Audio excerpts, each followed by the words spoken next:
এ plus পাইতে যা লাগবে সেইটুকু আমি তোমাদের ক্লাসে প্রোভাইড করবো। বাকিটা হচ্ছে তোমরা যদি টেস্ট পেপার ভালো করে পড়ো, বাসায় গিয়ে প্র্যাকটিস করো, আর যা বোঝাই ভালো মতো বুঝে যাও, তাহলে তোমাদের তোমাদের জন্য পড়াশোনাটা একটু ইজিয়ার হবে। এই হচ্ছে কথা।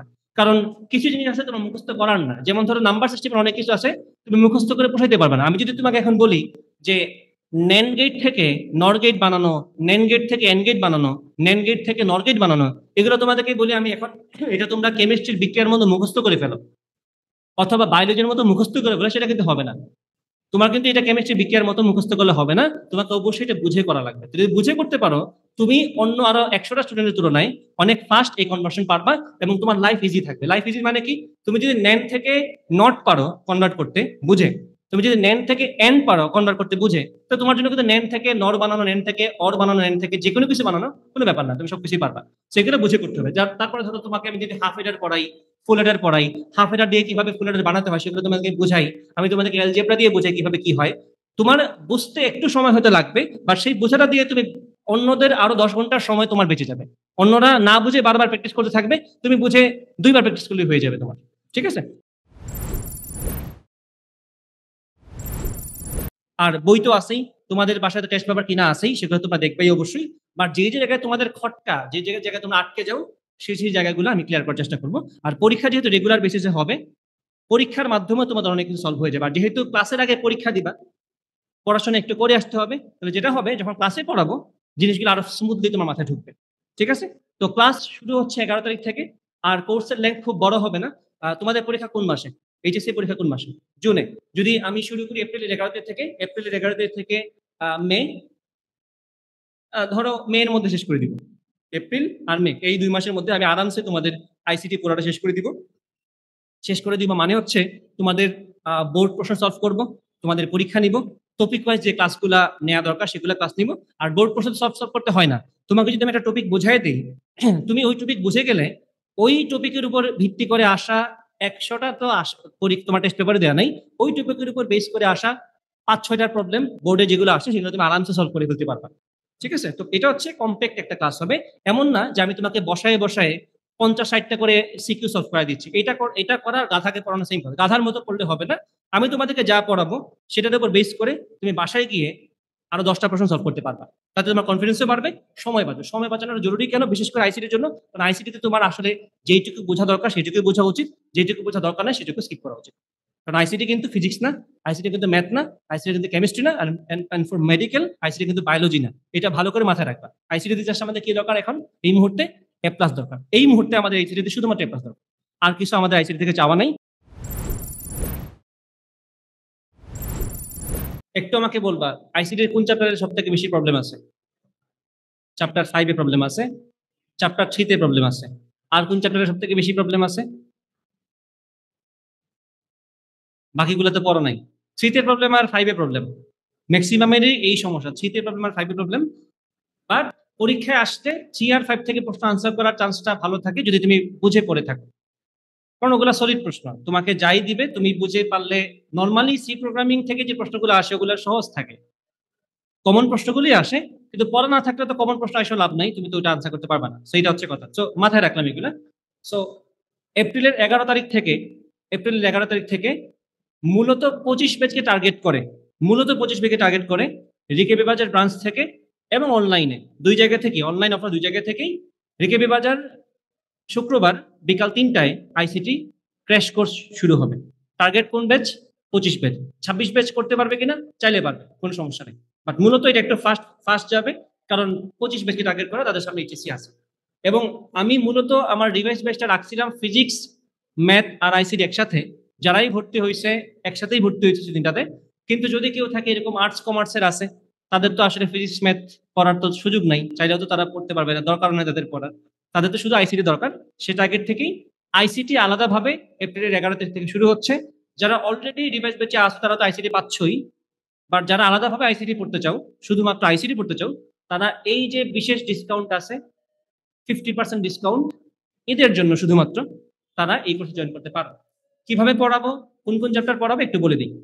চ্যাপ্টার পড়াবো হচ্ছে মূলত চ্যাপ্টার 1 বাদ দিয়ে সবগুলা। যারা 25 ব্যাচের আছে শর্ট সিলেবাসে সবগুলা পড়াবো। চ্যাপ্টার 2, চ্যাপ্টার 3, চ্যাপ্টার 4, চ্যাপ্টার 5, 4টা চ্যাপ্টার। ঠিক আছে? কিভাবে পড়াবো তার আগে বলে রাখি, জয়েন করা মাত্রই তুমি কি পাবা? জয়েন করা মাত্রই তুমি পেয়ে যাবে হচ্ছে আমাদের আইসিটির প্রিভিয়াস যে ব্যাচগুলো ছিল, মানে এই কয়েকদিন আগে যে ব্যাচগুলো আমি পড়াইছি, যেই ব্যাচের ক্লাসগুলো আমি নিছি, সমস্ত ক্লাসের তুমি রেকর্ড অ্যাক্সেস পেয়ে যাবা।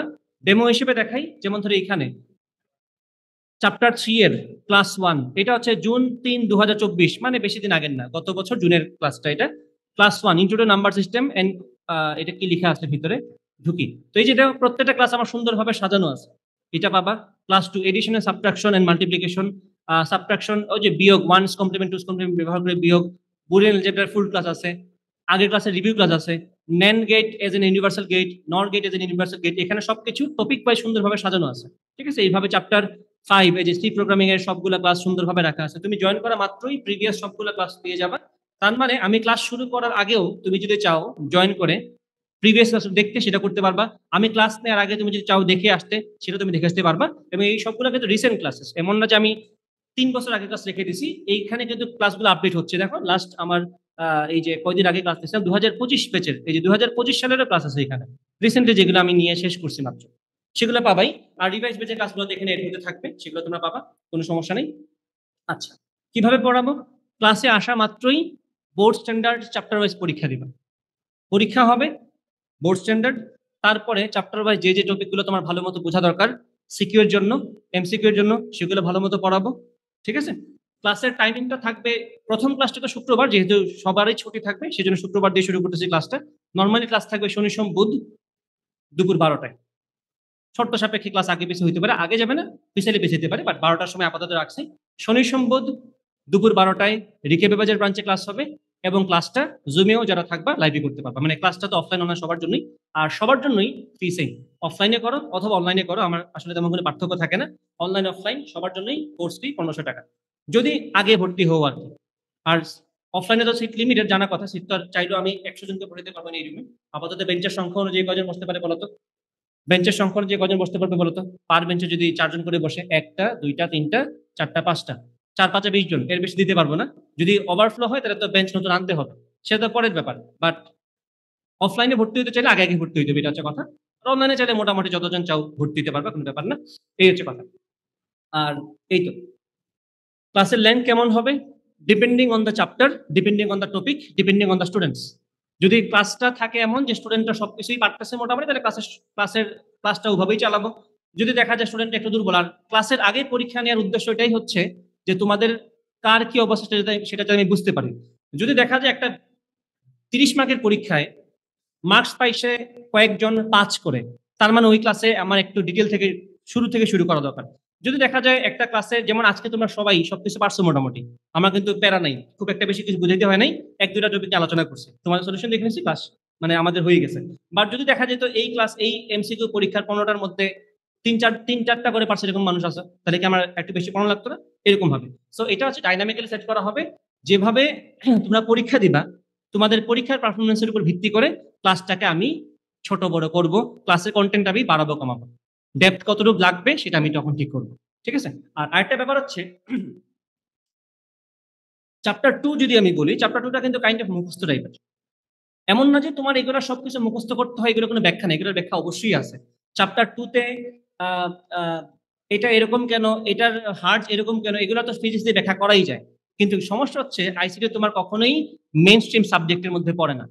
তোমার মেইন স্ট্রিম সাবজেক্টের মধ্যে পড়ে ফিজিক্স, কেমিস্ট্রি, ম্যাথ আর বায়োলজি, যেগুলো দিয়ে তুমি মূলত ভর্তি পরীক্ষায় ফাইট করতে হবে। তো এগুলো তোমার মেইন স্ট্রিম সাবজেক্ট, এগুলোতে তোমার একটু বেশি ফোকাস দেওয়া দরকার। আর আইসিটি তোমার সেভাবেই পড়া উচিত যেভাবে বলে তোমার A+টা হয়ে যায়, মার্কসটা ভালো আসে। কারণ আইসিটির মার্কস কোথাও গুনে দেখো তো, কোথাও কি দেখে যে ফিজিক্স, কেমিস্ট্রি, ম্যাথ এন্ড আইসিটিতে মিলে মোট 90% লাগবে, এরকম তো না। ICT is just a requirement for A+। তো A+ পাইতে যা লাগবে সেইটুকু আমি তোমাদের ক্লাসে প্রোভাইড করবো। বাকিটা হচ্ছে তোমরা যদি টেস্ট পেপার ভালো করে পড়ো, বাসায় গিয়ে প্র্যাকটিস করো, আর যা বোঝাই ভালো মতো বুঝে যাও, তাহলে তোমাদের জন্য পড়াশোনাটা একটু ইজিয়ার হবে। এই হচ্ছে কথা। কারণ কিছু জিনিস আছে তোমার মুখস্থ করার না, যেমন ধরো নাম্বার সিস্টেমের অনেক কিছু আছে তুমি মুখস্থ করে পড়াইতে পারবে না। আমি যদি তোমাকে এখন বলি যে নেন গেট থেকে নর গেট বানানো, নেন গেট থেকে এন গেট বানানো, নেন গেট থেকে নর গেট বানানো, এগুলো তোমাদেরকে বলি আমি এখন, এটা তোমরা কেমিস্ট্রির বিক্রিয়ার মতো মুখস্থ করে ফেলো অথবা বায়োলজির মতো মুখস্থ করে ফেলো, সেটা কিন্তু হবে না। তোমার কিন্তু এটা কেমিস্ট্রি বিক্রিয়ার মতো মুখস্থ করলে হবে না, তোমাকে অবশ্যই এটা বুঝে করা লাগবে। যদি বুঝে করতে পারো, তুমি অন্য আরো 100টা স্টুডেন্টের তুলনায় অনেক ফাস্ট এই কনভার্সন পারবা, এবং তোমার লাইফ ইজি থাকবে। লাইফ ইজি মানে কি? তুমি যদি নেন থেকে নট পারো কনভার্ট করতে বুঝে, তুমি যদি নেন থেকে এন পারো কনভার্ট করতে বুঝে, তো তোমার জন্য কিন্তু নেন থেকে নর বানানো, নেন থেকে অর বানানো, নেন থেকে যে কোনো কিছু বানানো কোনো ব্যাপার না, তুমি সবকিছুই পারবা। সেগুলো বুঝে করতে হবে। তারপরে ধরো তোমাকে আমি যদি হাফ এডার পড়াই, ফুল এডার পড়াই, হাফ এডার দিয়ে কিভাবে ফুল এডার বানাতে হয় সেগুলো তোমাকে বুঝাই, আমি তোমাদেরকে অ্যালজেব্রা দিয়ে বোঝাই কিভাবে কি হয়। তোমার বুঝতে একটু সময় হতে লাগবে, বা সেই বোঝাটা দিয়ে তুমি অন্যদের আরো 10 ঘন্টার সময় তোমার বেঁচে যাবে। অন্যরা না বুঝে বারবার প্র্যাকটিস করতে থাকবে, তুমি বুঝে 2বার প্র্যাকটিস করলে হয়ে যাবে তোমার। ঠিক আছে? সি প্রোগ্রামিং এ তোমার কি লাগবে? প্রোগ্রামিং তো তোমার বুঝতেই হবে, সাথে যেটা লাগবে পরীক্ষায় ভালো করার জন্য সিকিউরিটি, সেটা হচ্ছে অ্যালগোরিদম এবং ফ্লোচার্ট। একটু বাসা থেকে প্র্যাকটিস করে যেতে হয়, কারণ কোডিং আমরা অনেকেই পারি, প্রবলেম হয় অনেকেরই ফ্লোচার্ট এবং অ্যালগোরিদম লিখতে, কারণ এগুলো কাইন্ড অফ মুখস্থ টাইপের, মানে একটু মনে রাখতে হয়। পরীক্ষায় গিয়ে হঠাৎ করে তুমি দেখো, তুমি খুব সহজেই 3টা সংখ্যার মধ্যে কে সব থেকে বড় সেটা বের করে কোড লিখে ফেলতে পারো। তুমি খুব সহজেই ত্রিভুজের ক্ষেত্রফল বের করে কোড লিখে ফেলতে পারো। তুমি খুব সহজেই জিসিডি এলসিএম এর কোড কেমনে লিখতে হয় পারো। বাট তোমাকে যদি আমি বলি গসাগু নির্ণয়ের ফ্লোচার্ট বানাও, তুমি দেখবা তোমার জানটা বের হয়ে যাচ্ছে। তার মানে এগুলো বাসা থেকে পড়ে যাওয়ার জিনিস, তো এগুলো একটু গুছাই দিব আর কি। আর বই তো আছেই, তোমাদের বাসায় টেস্ট পেপার কিনা আছেই, সেগুলো তোমরা দেখবেই অবশ্যই। বাট যে যে জায়গায় তোমাদের খটকা, যে জায়গায় তোমরা আটকে যাও, সেই জায়গাগুলো আমি ক্লিয়ার করার চেষ্টা করবো। আর পরীক্ষা যেহেতু রেগুলার বেসিসে হবে, পরীক্ষার মাধ্যমে তোমাদের অনেক কিছু সলভ হয়ে যাবে। আর যেহেতু ক্লাসের আগে পরীক্ষা দিবা, পড়াশোনা একটু করে আসতে হবে, তাহলে যেটা হবে যখন ক্লাসে পড়াবো জিনিসগুলো আরো স্মুথলি তোমার মাথায় ঢুকবে। ঠিক আছে? তো ক্লাস শুরু হচ্ছে 11 তারিখ থেকে, আর কোর্সের লেন্থ খুব বড় হবে না। তোমাদের পরীক্ষা কোন মাসে? এইচএসসি পরীক্ষা কোন মাসে? জুনে। যদি আমি শুরু করি এপ্রিলের 11 তারিখ থেকে মে, ধরো মে এর মধ্যে শেষ করে দিব। এপ্রিল আর মে এই 2 মাসের মধ্যে আমি আরামসে তোমাদের আইসিটি পুরোটা শেষ করে দিব। মানে হচ্ছে তোমাদের বোর্ড প্রশ্ন সলভ করব, তোমাদের পরীক্ষা নিব, টপিক ওয়াইজ যে ক্লাসগুলো নেওয়া দরকার সেগুলো ক্লাস নিব। আর বোর্ড প্রশ্ন সলভ করতে হয় না, তোমাকে যদি আমি একটা টপিক বুঝাই দিই, তুমি ওই টপিক বুঝে গেলে ওই টপিকের উপর ভিত্তি করে আসা 100টা তো তোমার টেস্ট পেপারে দেওয়া নাই, ওই টপিকের উপর বেস করে আসা 5-6টার প্রবলেম বোর্ডে যেগুলো আসে সেগুলো তুমি আরামসে সলভ করে ফেলতে পারবা। ঠিক আছে? তো এটা হচ্ছে কমপ্যাক্ট একটা ক্লাস হবে। এমন না যে আমি তোমাকে বসায় বসায় 50-60টা করে সিকিউ সলভ করে দিচ্ছি। এটা করার গাধাকে পড়ানো সেম হবে, গাধার মতো করলে হবে না। আমি তোমাদেরকে যা পড়াবো সেটার উপর বেস করে তুমি বাসায় গিয়ে আরো 10টা প্রশ্ন সলভ করতে পারবা। তাতে তোমার কনফিডেন্সও বাড়বে, সময় বাড়বে। সময় বাঁচানোর জরুরি কেন? বিশেষ করে আইসিটির জন্য, কারণ আইসিটিতে তোমার আসলে যেইটুকু বোঝা দরকার সেটুকুই বোঝা উচিত, যেটুকু বোঝা দরকার না সেটুকু স্কিপ করা উচিত। কারণ আইসিটি কিন্তু ফিজিক্স না, আইসিটি কিন্তু ম্যাথ না, আইসিটি কিন্তু কেমিস্ট্রি না, আর ফর মেডিকেল আইসিটি কিন্তু বায়োলজি না। এটা ভালো করে মাথায় রাখবা। আইসিটি জাস্ট আমাদের কি দরকার এখন এই মুহূর্তে? এ প্লাস দরকার। এই মুহূর্তে আমাদের আইসিটিতে শুধুমাত্র এ প্লাস দরকার, আর কিছু আমাদের আইসিটি থেকে চাওয়া নাই। ভবিষ্যতে যদি সিএসসি তে পড়ি আমরা, ভবিষ্যতে যদি আমরা ইঞ্জিনিয়ারিং সাবজেক্টে পড়ি, এগুলো আমাদের এমনি তখন পড়া লাগবে। বুঝছো? ফর নাও আমাদের টার্গেট হচ্ছে এ প্লাস পাওয়া। আমাদের 99+ পাওয়ার দরকার নাই, আমাদের এ প্লাস পাইলেই তো হয়েছে নাকি? এখন তুমি তোমার প্র্যাকটিসের উপর ভিত্তি করে যতটুকু বেশি পড়তে পারো, তোমার মার্কস 90, 95 যা ইচ্ছা আসুক, বাট মেইন টার্গেটটা কি আমাদের? এ প্লাসটা নিশ্চিত যাতে হয়ে যায়। আর যে জায়গায় খটকা আছে, যেগুলো জায়গায় আমরা মুখস্থ করে আসছিলাম, সেগুলো যাতে মুখস্থ না করে আমরা বুঝে শেষ করে ফেলতে পারি। ঠিক আছে? আর যেগুলো মুখস্থ একান্তই করা লাগবে সেগুলো আমি বলে দেবো, এগুলো মুখস্থই করতে হবে। বুঝছো কিনা? That's it. তাহলে ক্লাস শুরু হচ্ছে 11 তারিখ থেকে। যারা যারা অনলাইনে জয়েন করতে চাও জয়েন করে ফেলো। অলরেডি নেয়া ক্লাসগুলো সবকিছু অ্যাক্সেস পেয়ে যাবা। যারা অফলাইনে জয়েন করতে চাও জয়েন করে ফেলো। অলরেডি নেয়া সবগুলো ক্লাসের অ্যাক্সেস পেয়ে যাবা। আর প্রত্যেকটা ক্লাস যেদিন ক্লাস নিব সেদিনই রেকর্ড পেয়ে যাবা, সেদিনই পিডিএফ পেয়ে যাবা। এগুলো তোমার জানা আছে, যারা অলরেডি পড়তেছে রিভাইজ ব্যাচে ফিজিক্স ম্যাথে, জানাই আছে নাকি? আমার আর কি কোনো প্রশ্ন আছে? আর কোনো উত্তর দেওয়ার বাকি আছে আমার? বলো তো ভিডিওর পারপাসে আর কোনো কিছু কি বলা দরকার, ক্লিয়ার করা দরকার? হ্যাঁ, রিভাইজ ব্যাচেরই তো ক্লাস এটা। আমি জাস্ট তোমাদের ক্লাসটাকেই এখন আইসিটির জন্য একটু ওপেন করছি। আগে ছিল ফিজিক্স ম্যাথ আইসিটি একসাথে এনরোল করতে হবে, এখন জাস্ট বলে রাখছি কেউ চাইলে শুধু আইসিটি করতে পারবে। কারণ আইসিটি তো অনেকেই আছে যাদের শুধুমাত্র আইসিটিতেই প্রবলেম, শুধু আইসিটি ক্লিয়ার করতে চাই। সেজন্য ফিজিক্স ম্যাথ এবং কমার্স এবং আর্টসেরও আছে, তারাও তো শুধু আইসিটি লাগবে তাদের। তো আইসিটি এই জন্য ওপেন করে রাখলাম। 11 তারিখ থেকে শুক্রবার থেকে শুরু হচ্ছে, যারা এনরোল করবা। আর অফলাইনের ক্ষেত্রে আগে আসলে আগে পাবেন ভিত্তিতে, সিট শেষ হয়ে গেলে তো আর এনরোল নেওয়ার সুযোগ নেই অফলাইনে। অনলাইনে যতজন চাও টাইমের মধ্যে ভর্তি হইতে হবে। কি জুমেও কিন্তু লিমিট 100 জনের। ঠিক আছে? লাগলে বাড়ানো হবে, ফেসবুক লাইভের মাধ্যমে সেটা বাড়ানো হবে। বাট ডিরেক্ট ইন্টারাকশনের মাধ্যমে যদি ক্লাস করতে চাও আগে ভর্তি হইতে হবে। আর কোর্স ফি 1500 টাকা, টাইম পার হয়ে গেলে সেটা থাকবে না, কোর্স ফি বেড়ে যাবে।